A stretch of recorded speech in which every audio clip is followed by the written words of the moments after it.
So Paula Horrigan, New Village Press title, Service Learning in Design and Planning, Educating at the Boundaries, of which she's a co-editor. And the question from Amara, I was excited to learn about the One World Garden Project.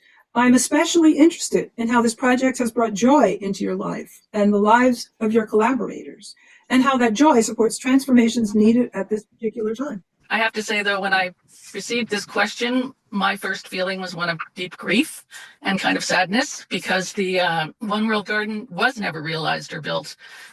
It was an aspirational project for which I raised $1.5 million through the Rust to Green initiative, which was almost a decade-long project in Utica, New York, bringing hundreds of students together with community partners to realize and envision possibility within their community. It was part of our partnership with the Refugee Center and with the then director. And it's interesting, too, because the cover of the book that was published with Lynn and New Village actually has an image from the pavement in front of the Refugee Center, because so much of the Rust to Green project was about working at this boundary between the community and the university, and how complicated and complex that boundary is. I mean, it is loaded with all kinds of issues, including the capital A, as Ben mentioned, academia. But we accomplished a lot in Utica over many, many years. But unfortunately, and with this goal of also using arts and culture as a main aspect of creative placemaking, in the end, however, the city and local government decided that that vacant site in downtown Utica was more apt for a more conventional type of development.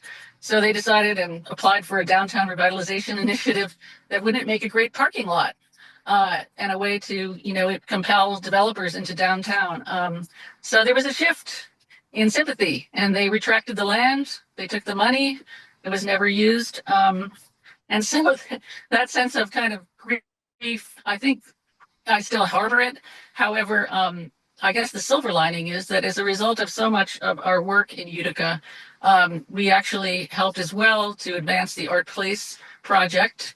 And that was just opened on the One World Garden site this year in 2025. So there's now a new art space in downtown Utica, which will bring the opportunity for artists to have affordable housing, to also advance community engagement through the community spaces that it will have.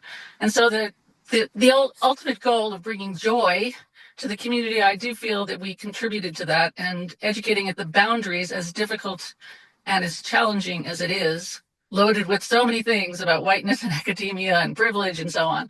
I feel like the opportunities we gave to the community and to students was joyful. Thank you.